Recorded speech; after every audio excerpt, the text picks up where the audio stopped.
नमस्कार गाइस, आज की इस वीडियो में हम एसएससी जीडी परसेंटेज का जो चैप्टर है उससे जो भी इम्पोर्टेंट क्वेश्चन बनते हैं, कोई 14-15 जो इम्पोर्टेंट क्वेश्चन होते हैं जो एग्ज़ाम में पूछे जा सकते हैं, 90 to 95% आप मान के चलिए जो क्वेश्चन एग्ज़ाम में आएंगे परसेंटेज के, वो इन्हीं 14-15 में से कोई एक क्वेश्चन पूछ लेगा एग्ज़ाम से। तो हमको पता है एग्ज़ाम डेट जो है वो ऑलरेडी अभी फाइनलाइज नहीं हुई है, बट एक्सपेक्टेड है 10 जैन से लेके फेब मंथ तक ये एग्ज़ाम चलने वाला है। तो उसी को लेके जो इंपॉर्टेंट क्वेश्चन बन सकते हैं परसेंटेज के, वो आज के इस वीडियो में हम कवर करेंगे। देखते कौन कौन से इंपॉर्टेंट क्वेश्चन हो सकते हैं परसेंटेज चैप्टर से, specially for SSC GD exam के लिए। ठीक है, फर्स्ट क्वेश्चन अगर हम ये देखें, आप इसको इंग्लिश और हिंदी दोनों में ट्रांसलेट किया हुआ है क्योंकि most of the candidate SSC GD के लिए वो हिंदी में भी प्रिपरेशन करते हैं, तो इसलिए हिंदी भी साथ में इसका क्वेश्चन लिखा हुआ है, तो आप वो भी रीड आउट कर सकते हो।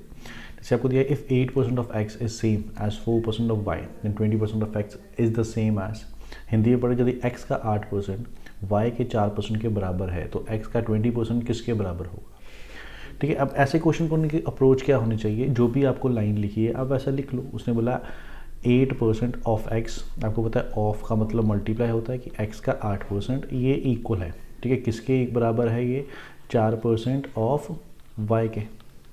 ठीक है, अब यहाँ से हम करेंगे एक्स और वाई की रेशो बना लेंगे। यहाँ से अगर आप देखोगे तो ये परसेंटेज कैंसिल हो जाएगा, ये 4 यहाँ 2 से कैंसिल हो जाएगा। अब ये एक्स, अब ये वाई को मैं इसके नीचे ले आता हूँ और ये 2 जो है मेरा 1 के नीचे ले जाएगा, तो यहाँ से मेरे एक्स और वाई की जो रेशो बन जाएगी वो क्या बन जाएगी, 1:2। इट मीन्स अगर x 1 है तो y क्या होने वाला है, मेरा 2 होने वाला है। अब क्वेश्चन में उसने क्या पूछा है, then 20% of x is same as. अगर मैं x का 20% लेता हूँ तो x तो 1 है, अगर मैं इसका 20% लेता हूँ तो अब देखो इसकी वैल्यू क्या आएगी। अब सपोज ये रेशो 1:2 है, अगर मैं इसको 10 लेता हूँ तो ये 20 हो जाएगा, है ना। 100 लूँगा तो 200 हो जाएगा, तो मैं इसको 10 लेके चलता हूँ। अगर ये 10 है तो यहाँ से मेरी वैल्यू कट जाएगी, इसका मतलब मेरी वैल्यू क्या आई, 2। अब मेरे को देखना है कौन सा ऑप्शन है जिसमें मैं 20 वैल्यू पुट करूँ y की और वैल्यू क्या आनी चाहिए, 2 आनी चाहिए, क्योंकि उसने बोला बराबर होनी चाहिए। यहाँ पे 10% ऑफ b तो y की वैल्यू क्या लिया मैंने, 20। अगर 20 का मैं 10% निकालता हूँ तो आप देखो यहाँ से वैल्यू क्या आती है, 2। इट मीन्स यहाँ भी वैल्यू 2 आई और यहाँ भी वैल्यू क्या आएगी, 2। तो मेरा आंसर क्या हो जाएगा, मेरा फर्स्ट ऑप्शन हो जाएगा। क्लियर है, तो इस क्वेश्चन को करने की अप्रोच हमारी ये होनी चाहिए।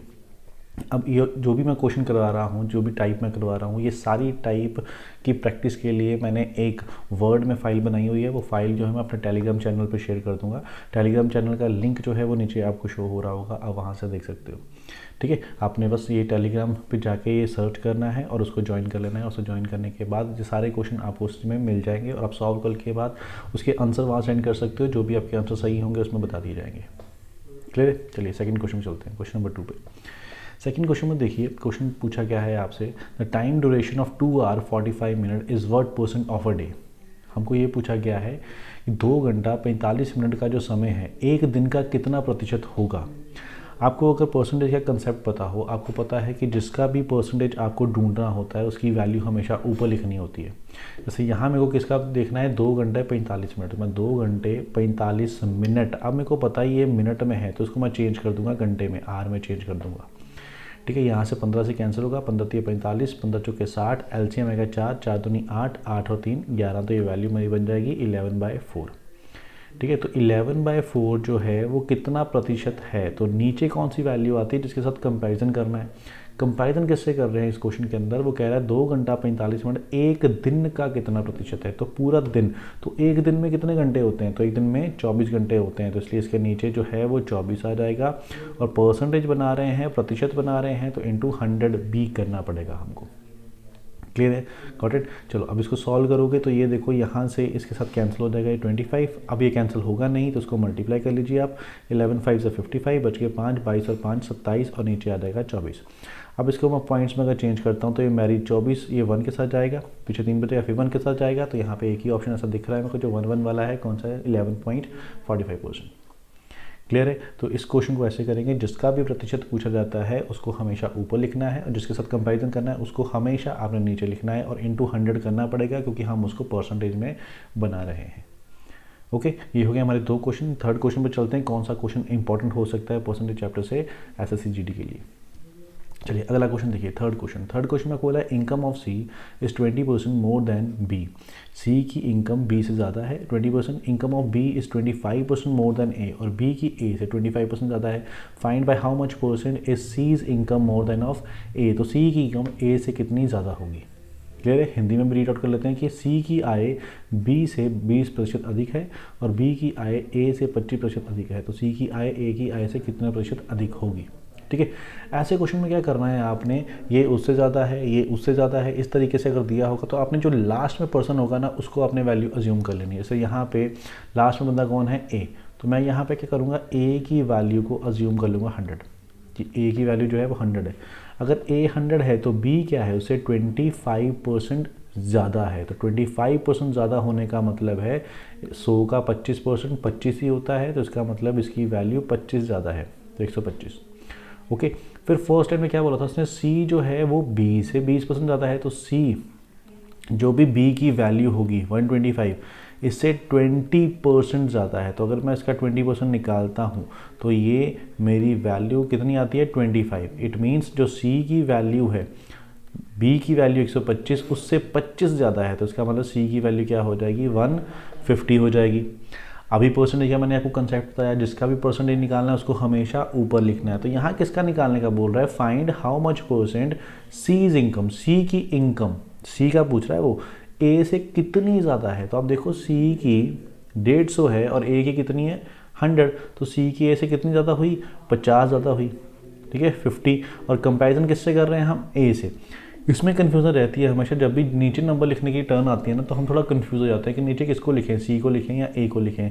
तो आप इतना दिमाग में रख लीजिए, जिसका भी परसेंटेज या प्रतिशत निकालना है वो कभी नीचे नहीं आता। जैसे इस क्वेश्चन में मेरे को किसका निकालना था, सी का, तो सी कभी नीचे नहीं आएगा। दूसरा जो बंदा होगा ए, वो नीचे आएगा। तो यहाँ पे ए की वैल्यू क्या है 100, तो इसको भी 100 से मल्टीप्लाई करना पड़ेगा, तो ये कट जाएगा। तो आपका आंसर क्या हो जाएगा इस क्वेश्चन में 50%। ठीक है, ये मैं सिर्फ आपको समझाने के लिए किया है। तो अदरवाइज सीधा मेरे को देखने से पता चल रहा है ये 100 है, ये 150 है, तो 50% ज़्यादा है। क्लियर। चलो अगले क्वेश्चन के ऊपर चलते हैं। ये सारे क्वेश्चन की टाइप वर्ड फॉर्मेट में, मतलब सेम क्वेश्चन नहीं, क्वेश्चन अलग होंगे, टाइप सेम होगी।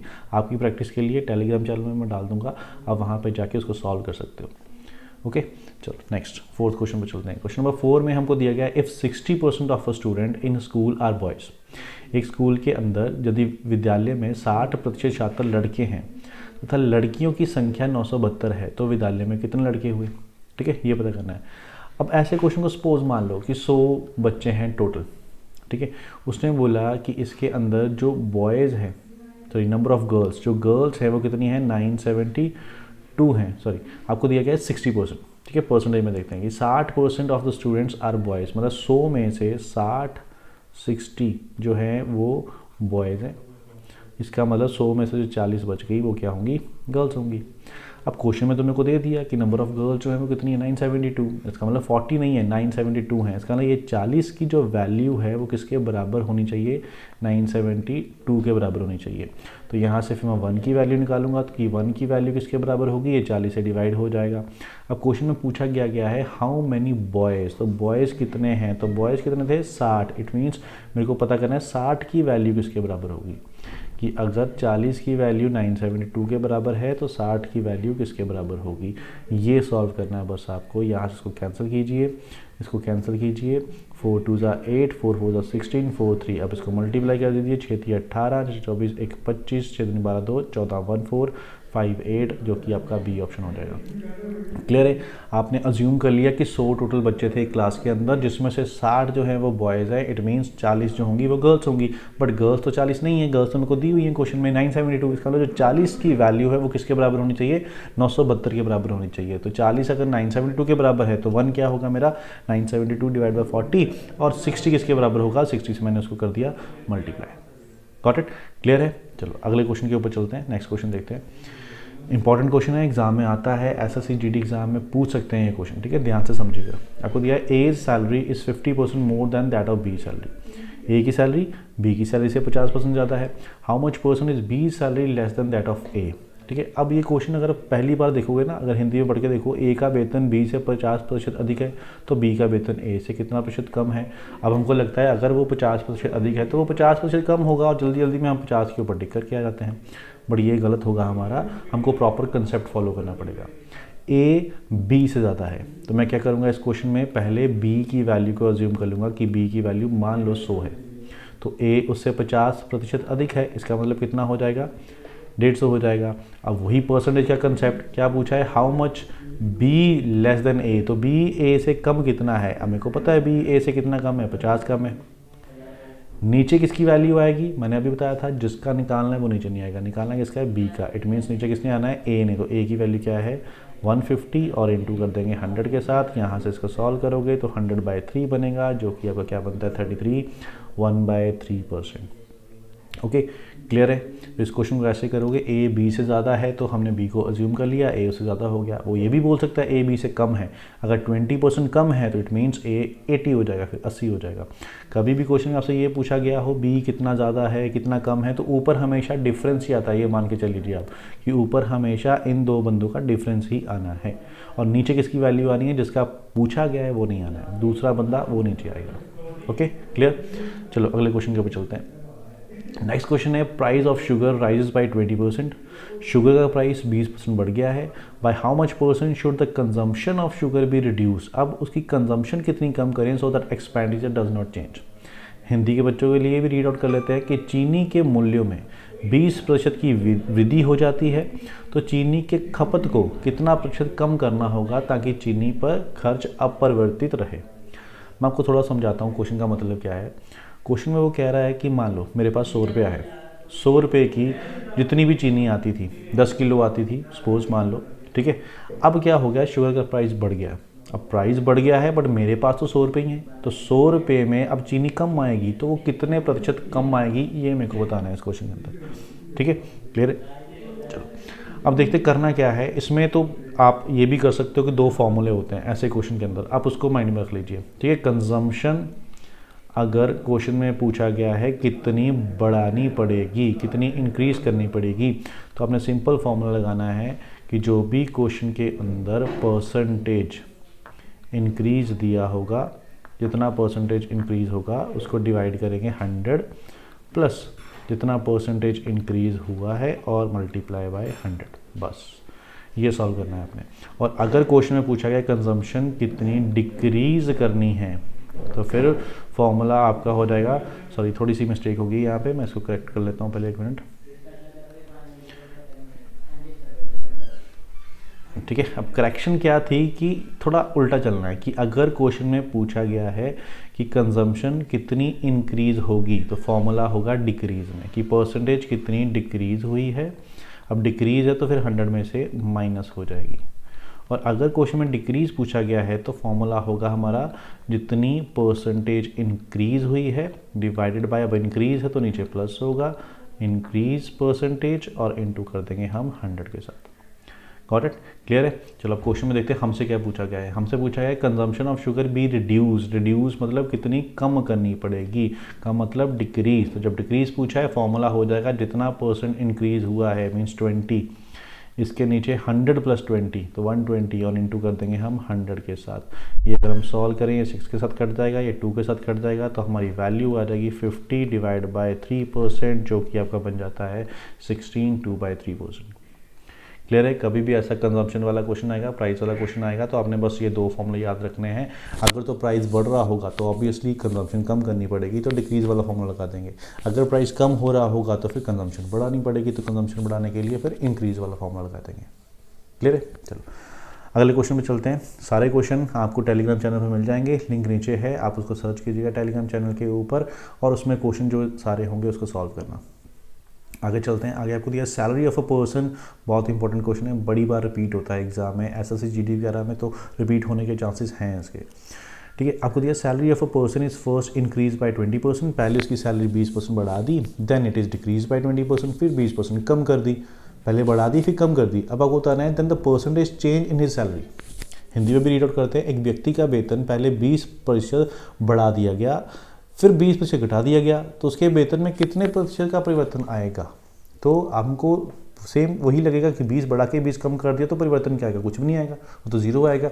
बट इसमें भी चेंज आएगा, वो क्या चेंज आएगा वो देखते हैं।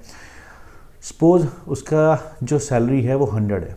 सबसे पहले हमने क्या किया, सबसे पहले हमने इसको 20% इंक्रीज़ कर दी, वैल्यू बढ़ा दी, तो 120 हो गई होगी। फिर अगली बार जो है वो वैल्यू 20% डिक्रीज़ कर दी, कम कर दी। अब 20% इसका कम होगा तो 120 का अगर मैं 20% निकालता हूँ तो ये मेरी वैल्यू आती है 24। इसका मतलब मैंने 24 कम करना है 120 में से, तो 120 में अगर 24 कम करूँगा तो कितना रह जाएगा 96। इसका मतलब मेरी इनकम स्टार्टिंग में कितनी थी 100, अब कितनी रह गई है 96। तो ओवरऑल कितनी कम हो गई है, ये 4 कम हो गई है, 4% डिक्रीज। तो आंसर मेरा आएगा 4% डिक्रीज। कई बार ऑप्शन में आपको 2 बार 4% दे देता है, एक बार देता है 4% इंक्रीज, एक बार 4% डिक्रीज, तो आपका आंसर डिक्रीज वाला होगा ना कि इंक्रीज वाला होगा।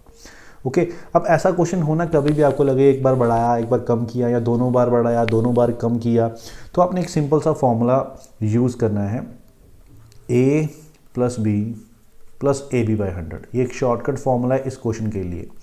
अब फॉर्मूला आप याद कर लोगे, बट आपको मेन चीज़ ये याद होनी चाहिए लगाना कब है। तो ये लगाना हमेशा तब होता है जब भी आपको लगे 2% को मिला के, ठीक है, 2% को मिला के सिंगल परसेंटेज क्या बनेगी, सिंगल परसेंटेज क्या बनेगी, तब आपने ये फॉर्मूला लगाना है। ठीक है, जैसे पहले हमने 20% बढ़ाया फिर 20% कम किया, तो दोनों को मिला के होगा क्या। ठीक है, अब आपके माइंड में ये आ रहा होगा 20 बढ़ाया 20 कम किया तो 0 हो गया। ये तब होगा अगर मैंने इनकम पे ही चेंज किया है। मैंने क्या किया, पहले जो 20 बढ़ाया, बढ़ने के बाद अगला 20 मैंने उस पर कम किया जो वैल्यू बढ़ गई थी। जैसे यहाँ आपने देखा 100 था, अब अगला जो 20 मैंने यूज़ किया वो 120 पे यूज़ किया, 100 पे यूज़ नहीं किया है मैंने। ठीक है, तो इसलिए इसको हम बोलते हैं सब्सिक्वेंट। ठीक है, सक्सेसिव भी बोलते हैं कि एक लगाने के बाद दूसरा उसके ऊपर लगेगा जो वैल्यू बन चुकी है। ठीक है, तब आपने ये फॉर्मूला यूज़ करना है a + b + ab/100। इसमें a की वैल्यू क्या होगी, जो पहली परसेंटेज इंक्रीज हुई है 20 इंक्रीज होगी तो आपने उसको प्लस में लिखना है। b की वैल्यू होगी दूसरा परसेंटेज भी BC है तो ये डिक्रीज हुई है, तो डिक्रीज होगी तो इसको माइनस में लिखना है। एक प्लस का एक माइनस का, ठीक है, ये प्लस का ये माइनस का, दोनों को जब मल्टीप्लाई करूंगा तो यहाँ साइन भी क्या आ जाएगा, मेरा माइनस का आ जाएगा। तो 20 × 20 / 100। अब देखो 20 और 20 कट जाएगा, यहाँ से 2 0 कैंसिल हो जाएंगी, 2 और 2 4, 2 × 2 4, तो माइनस का मतलब है क्या होगा, डिक्रीज होगा। अगर ये प्लस में आता है इट मीन्स क्या होगा, वैल्यू इंक्रीज होगी। गॉट इट, क्लियर है। तो इंपॉर्टेंट क्वेश्चन है, ध्यान से समझ लीजिएगा इसको, बस ये फॉर्मूला लगाना है आपने, उसको सॉल्व कर देना है। ओके, मैंने ये फॉर्मूला प्रॉपर इसलिए कराया क्योंकि कई बार वैल्यू चेंज भी आती है कि यहाँ पे 20 होगा यहाँ 10 होगा, तो आपको प्रॉपर फॉर्मूला लगाना पड़ेगा। दोनों में सेम है तो वो तो कट ही जाएगा ऑब्वियसली, 20 और 20 माइनस हो ही जाएगा। ओके, चलो अगला क्वेश्चन देखते हैं, ऐसा ही सेम टाइप का क्वेश्चन।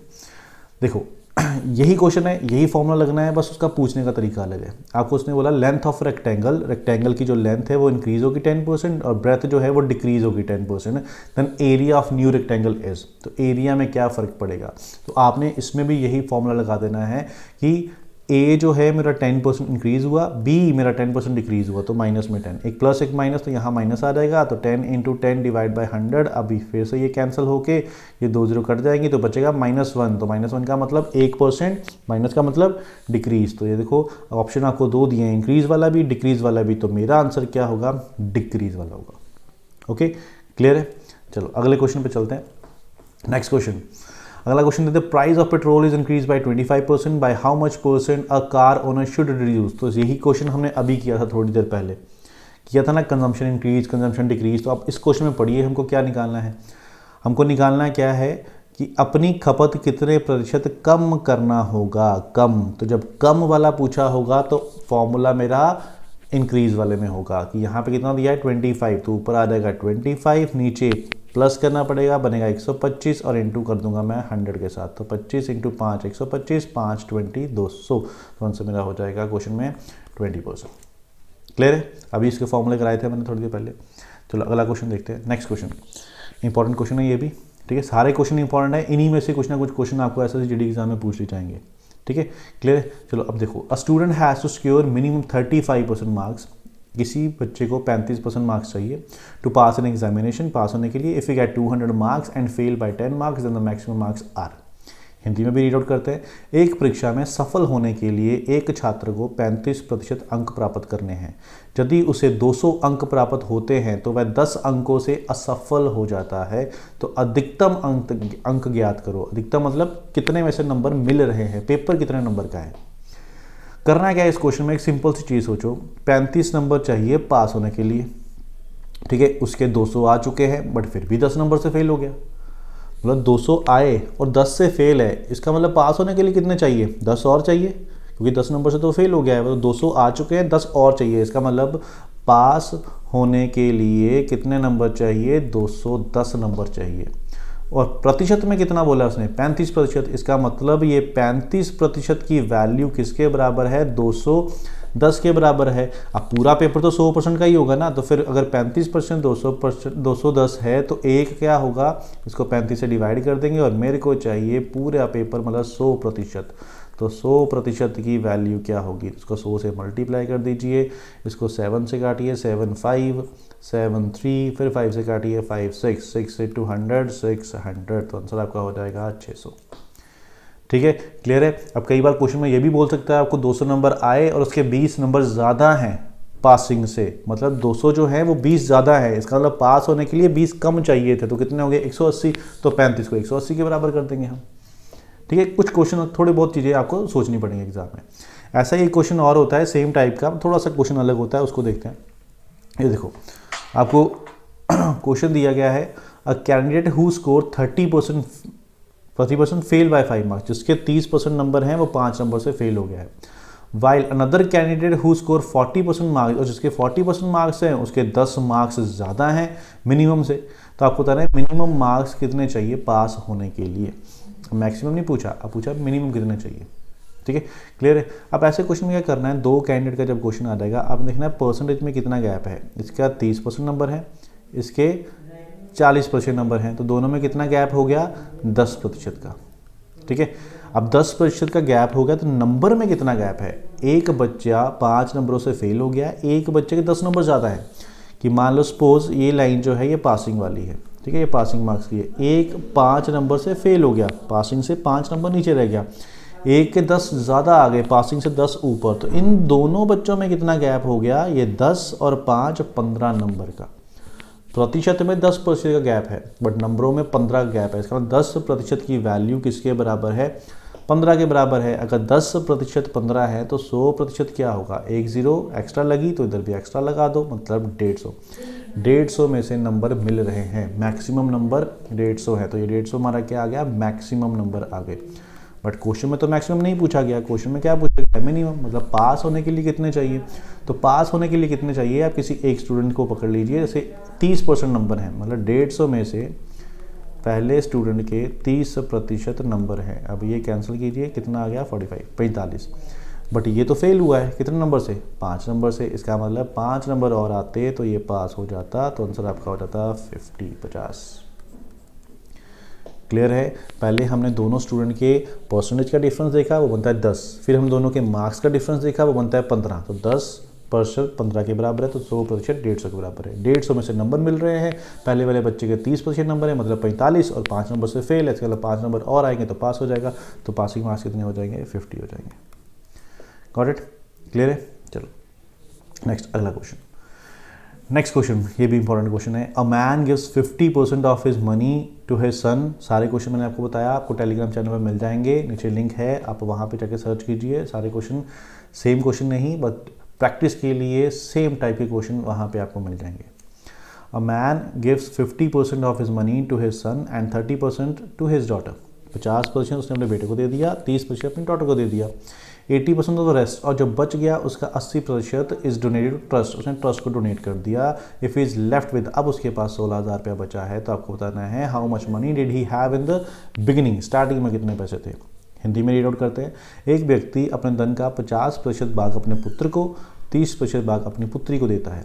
शेष राशि का 80% भाग किसी ट्रस्ट को दे देता है। यदि उस व्यक्ति के पास 16,000 बचे हों तो उसके पास प्रारंभ में क्या धनराशि थी। ठीक है, क्या करते हैं, सपोज कर लो स्टार्टिंग में हम मानते हैं उसके पास 100 रुपया था। सबसे पहले उसने क्या कर दिया, सन को दे दिया, कितना, 50%। तो 100 का 50% कितना हो जाएगा, 50 ही हो जाएगा। और इसमें से 30% जो है उसने अपनी बेटी को दे दिया, तो डॉटर को उसने कितना दे दिया, 30 रुपये दे दिए। इसका मतलब 100 में से 50 और 30 80 तो उसने बांट ही दिए। बाकी जो बच गया, ठीक है, जो बचा तो रेस्ट बचा क्या, बचा हमको पता है 20 रुपये बचे होंगे उसके पास। इसका 80% जो है उसने ट्रस्ट को दे दिया। अब इसका अगर आप 80% निकालोगे तो ये आपका बनता है 16, मतलब 20 में से 16 रुपये इसने चैरिटी कर दी, दान कर दिया। अब इसके पास क्या बचा, अब रिमेनिंग, तो इसके पास रिमेनिंग क्या बचा, 20 रुपये रह गए थे, उसमें से भी 16 दे दिए, तो 20 में से अगर 16 दे दिए तो अब इसके पास क्या बचे, 4 रुपये बचे हैं। बट क्वेश्चन में तो बोला 16,000 बचे हैं। इसका मतलब ये 4 की जो वैल्यू है वो किसके बराबर होनी चाहिए, 16,000 के बराबर। तो 1 की वैल्यू किसके बराबर होगी, 16,000 को आप 4 से डिवाइड कीजिए तो किसके बराबर होगी, 4,000 के बराबर। क्वेश्चन में क्या पूछा गया है, उसके पास प्रारंभ में क्या धनराशि थी, तो प्रारंभ में हमने कितनी मानी थी, 100। तो इसका मतलब ये 100 की वैल्यू किसके बराबर होनी चाहिए, फिर 4,000 को 100 से मल्टीप्लाई कीजिए तो कितना बन जाएगा, 4 लाख। तो उसके पास 4 लाख रुपए थे स्टार्टिंग में। क्लियर है, ठीक है। स्टार्टिंग में हमने 100 मान लिया, उसमें से 50 बेटे को दिए, 30 बेटी को दिए, 80 तो गए, बच गए 20। उस 20 में से 80% मतलब 16 रुपये, तो 20 का 16 रुपया उसने चैरिटी पे दे दिया, पीछे बच गए 4 रुपये। बट क्वेश्चन में दिया 16,000, इसका मतलब 4 नहीं होने चाहिए थे, 16,000 के बराबर होना चाहिए था। तो 4 अगर 16,000 के बराबर है तो फिर 100 किसके बराबर है, क्योंकि टोटल तो 100 रुपये माने थे हमने। ओके, चलिए अब चलते हैं नेक्स्ट इलेक्शन वाला। ये भी क्वेश्चन एग्जाम में आ जाता है, इलेक्शन वाला। क्वेश्चन में आपको दिया, in an election between 2 candidates the candidate getting 60% of the votes polled is elected by a majority of 14,000 votes. The number of votes obtain winning candidate is. Hindi में read out करते हैं। एक चुनाव में 2 उम्मीदवार हैं, जिस उम्मीदवार को कुल मतदान का 60% वोट मिलता है वह 14,000 वोटों के बहुमत से जीत जाता है।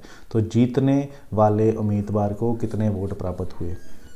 अब सपोज करो 2 ही बंदे हैं इलेक्शन में लड़ने वाले, एक को चला गया 60%, ठीक है, कि एक बंदे को चला गया 60%, तो दूसरे बंदे को क्या जाएगा, 2 ही बंदे हैं, अगर एक 60 ले गया तो दूसरे को क्या बचेगा, 40। 100% ही टोटल होता है, अगर एक को 60 दूसरे को 40, ठीक है, यहाँ तक हो गया। अब ये जीतने वाला है, ये हारने वाला बंदा है, क्योंकि 60% वाला जीता होगा, 40 वाला हारा होगा। क्वेश्चन में जो 14,000 है ये क्या दिया हुआ है, 14,000 दिया हुआ है कि वह 14,000 वोटों के बहुमत से जीत गया। इसका मतलब जो जीता है वो 14,000 वोट ज़्यादा लेके गया है हारने वाले से। तो ये क्या है, ये डिफरेंस दिया हुआ है आपको जीतने और हारने वाले के बीच में। तो जीतने और हारने वाले के बीच में अगर मैं प्रतिशत का डिफरेंस देखूं तो कितना है, 60 और 40 20% का। इसका मतलब ये 20% की वैल्यू किसके बराबर है, 14,000 के बराबर है। तो फिर 1% की वैल्यू किसके बराबर होगी, 14,000 को 20 से डिवाइड करूंगा तो ये मेरी कितनी आ जाएगी, यहाँ से कट के 700। मेरे को क्या चाहिए, मेरे को चाहिए जीतने वाले उम्मीदवार को कितना मिला। तो जीतने वाले को कितना मिला था, 60%। तो 60 की वैल्यू किसके बराबर होगी, तो 700 को आप मल्टीप्लाई कीजिए 60 के साथ, आंसर आपका निकल के आएगा 42,000, 42,000। ठीक है, क्लियर है। चलो अब चलते हैं, मे बी ये हमारा लास्ट क्वेश्चन हो। क्वेश्चन देखते हैं, the value of machine depreciated, बहुत आता है ये भी क्वेश्चन एग्जाम में, अच्छे से समझिएगा। The value of machine depreciated by 5% every year, हर साल 5% वैल्यू कम होती है। If it's present value is ₹2 lakh, आज उसकी वैल्यू 2 लाख है, इट्स वैल्यू आफ्टर 2 ईयर, 2 साल के बाद क्या हो जाएगी। एक मशीन का मूल्य प्रति वर्ष 5% घटता है। यदि मशीन का वर्तमान मूल्य 2 लाख है तो 2 वर्ष के पश्चात मशीन का मूल्य क्या हो जाएगा। ऐसे क्वेश्चन में आपने क्या करना है, 5% घटता है ना। अब किसी भी चीज़ की वैल्यू लोगे आज के टाइम पे तो वो तो 100% होगी, एक तरह से पूरी की पूरी वैल्यू उसकी 100% है। अगर उसमें 5% कम कर दूंगा तो वैल्यू क्या रह जाएगी, 95%। 5% वैल्यू बढ़ा दूंगा तो क्या बन जाएगी, 105%। ठीक है, हमेशा 100 में प्लस करना है, 100 में माइनस करना है। ठीक है, कि अगर 2 लाख उसकी वैल्यू है, अगर तो मैं इसको 5 से मल्टीप्लाई करता हूँ, 5/100 से, तो ये मेरा क्या निकल के आएगा, उसकी वैल्यू कितनी कम होनी है। बट अगर 5% कम हो जाएगी तो रहेगा क्या, रहेगा तो 95%, मतलब ये उसकी वैल्यू बच जाएगी 5% कम करने के बाद। अगले साल फिर 5 कम होगी, क्योंकि 2 साल का पूछा है उसने, तो अगले साल 5 कम होगी तो हम गलती क्या करते थे, इसमें से 5 माइनस कर देते हैं। हमेशा प्लस माइनस 100 में ही करना है। अगर 5% कम होगी तो फिर कितना बचेगी, 95% बचेगी। ठीक है। यहाँ से इसको कैंसिल करोगे आप तो 4 जीरो यहाँ से कट जाएंगी, 1 जीरो बच जाएगी। अब इनको मल्टीप्लाई कर लीजिए, 95 का स्क्वायर जो है वो आपका होता है 9025, इसको 2 से मल्टीप्लाई कर लीजिए, वो आपका आएगा 50 0 18, ठीक है। और 1 जीरो ये बची हुई थी साथ में, तो आपका हो जाएगा 1805000, जो कि फर्स्ट ऑप्शन है। क्लियर है। अगर 5% वैल्यू बढ़ रही होती तो 105, 10 बढ़ रही होती 110, 10 कम हो रही होती तो 90, ठीक है। क्लियर है। अब ये हो गया 2 साल के बाद कितनी होगी। सेम क्वेश्चन वो पूछता है, बताओ 2 साल पहले कितनी होगी, 2 years ago। आज 2 लाख है, 5% तो हर साल घटती है, तो आज से 2 साल पहले कितनी थी फिर। तो जब भी आपको पीछे की वैल्यू निकालनी होगी तब आपने क्या करना है, उस केस में ये मत सोचना 5 कम हो रही है तो मैं 5 बढ़ा देता हूँ, प्लस नहीं करना है। 5 घट रही है तो वो 95 ही लिखना है। बट जब भी आपको पीछे की वैल्यू निकालनी है आपने उसको उल्टा कर देना है, ऊपर 100 नीचे 95, ऊपर 100 नीचे 95। 2 साल तो 2 बार, 3 साल 3 बार। क्लियर है। जब भी आपको ये निकालना हो आज के बाद क्या होगी, आगे क्या होगी, तो फिर ठीक है, फिर 95/100 95/100। जब भी आपको ये पता करना हो आज से 2 साल पहले कितनी थी, पीछे कितनी थी, तो आपने उसको उल्टा कर देना है, ऊपर 100 नीचे 95। प्लस है तो प्लस ही करना है, बढ़ रही है तो फिर 105 ही लिखना है, घट रही है तो 95 ही लिखना है, बट उल्टा लिखना है, ठीक है। क्लियर है। चलो हाँ, एक क्वेश्चन और है, चलो ये भी क्वेश्चन देखते हैं। क्वेश्चन में आपको दिया, in examination 65% of student pass in mathematics, 48% pass in physics and 30% pass in both. How much percent of students fail in both exam. 65% छात्र गणित में, 48% छात्र भौतिकी में और 30% छात्र दोनों विषयों में सफल होते हैं। तो कितने प्रतिशत छात्र दोनों विषयों में असफल होते हैं। इस केस में क्या करना है, ऐसे क्वेश्चन में आपने बनाना है वेन डायग्राम, मतलब सर्कल, कि ये सर्कल का मतलब है ये है मैथमेटिक्स में पास होने वाले, ये सर्कल का मतलब है जो फिज़िक्स में पास हुए हैं, और ये वाला जो बीच में होगा ये दोनों में पास हुए हैं। मैथमेटिक्स में तो मेरे को दे दिया 65% पास हुए हैं, फिज़िक्स में मेरे को दे दिया कितने 48% पास हुए हैं, और दोनों में कितने हुए हैं 30, तो वो मैं उसका लिख लूँगा बीच में, ठीक है। अब ये पूरा सर्कल जो है ये 65 है, तो इसमें से 30 तो इधर ही आ गया, तो फिर यहाँ कितना आएगा 35। ये पूरा सर्कल 48 है, जिसमें से 30 तो इधर आ गया, तो यहाँ कितना आएगा 18। अब फेल वाले कैसे निकलेंगे, मेरे को चाहिए फेल प्रतिशत, तो वो कैसे मिलेगा, अगर मैं टोटल प्रतिशत में से पास वालों को माइनस कर दूं, क्योंकि टोटल में से पास वाले माइनस होंगे तो फेल वाले ही बच रहे हैं, तो टोटल तो 100% ही होता है। सो इसमें से ये सारे पास वाले हैं, 35 भी पास वाला है, 30 भी पास वाला है और 18 भी पास वाला है, तो इनको मैं माइनस कर दूंगा। यहाँ से जो मेरी वैल्यू निकल के आएगी वो आएगी 17%। तो 17%, 17% जो है वो पास हुए दोनों में। क्लियर है, ठीक है। अब ये मैंने क्यों किया, 65 में से 30 निकाल दिया, क्योंकि यहाँ पे अगर आप काउंट करोगे 65, 48, 30, ये तो 100 से ऊपर चला गया। अब 100 से ऊपर बच्चे कैसे हो सकते हैं, प्रतिशत में 100% ही होगा मैक्सिमम, उससे ऊपर तो नहीं जा सकता है। तो फिर होता क्या है, जैसे सपोज मैं आपको बोलूँ कि ए कोई स्टूडेंट है वो पास हो गया मैथ्स में, ठीक है, बी कोई स्टूडेंट है वो पास हो गया इंग्लिश में, और सी एक और स्टूडेंट है वो दोनों में पास हो गया, मैथ्स में भी पास है इंग्लिश में भी पास है। अब मैं आपसे पूछूं बताओ कितने बच्चे मैथ्स में पास हैं, तो आप बोलोगे ए भी मैथ्स में पास है, सी भी मैथ्स में पास है, तो 2 बच्चे मैथ्स में पास हैं। मैं आपसे पूछूं इंग्लिश में कितने पास हैं, आप बोलोगे बी भी इंग्लिश में पास है, सी भी इंग्लिश में पास है, तो 2 बच्चे पास हैं, तो 2 और 2 तो हो गए 4, बट बच्चे तो यहाँ पे 3 ही हैं। तो ऐसा 4 किस लिए हो गया, क्योंकि ये जो सी है इसको मैंने इसके साथ भी गिन लिया और इसके साथ भी गिन लिया, है ना। मैथ में भी पास है, इंग्लिश में भी पास है। सेम चीज़ यहाँ होती है, जो 30 है 30, है ना, ये 65 के अंदर भी है, ये 48 के अंदर भी है, तो इन दोनों में से किसी एक में से तो उसको निकालना पड़ेगा। तो इसलिए फिर ये वाला मेथड आप अप्लाई कीजिए कि 65 में से 30 को मैंने अलग रख दिया, बाकी 35 जो है वो मैथ में पास होंगे, ठीक है। 30 तो वो हैं जो दोनों में पास हैं, मैथ्स में कितने होंगे 35। फिजिक्स टोटल 48 है, तो इसमें से 30 तो दोनों में पास हैं, तो इसलिए 18 होंगे जो सिर्फ फिजिक्स में पास हैं। तो ये मैथ्स में पास होने वाले हैं, ये फिजिक्स में पास होने वाले, और ये दोनों में पास होने वाले। इनको मिला के मैंने टोटल में से माइनस किया, तो मेरे पास आ गए फेल वाले 17%, ठीक है। क्लियर है। तो ये इंपॉर्टेंट क्वेश्चन थे एसएससी जीडी एग्जाम के लिए, आप इसको अच्छे से एक बार समझ लीजिए, और जो मैंने टेलीग्राम में आपको भेजी है वर्ड की फाइल, आप उसको सॉल्व कीजिए। जो क्वेश्चन नहीं निकलते आप वहाँ पूछ सकते हो, आपको सोल्यूशन वहीं पे उसके मिल जाएंगे, ठीक है। तो आज की वीडियो में इतना ही, थैंक यू।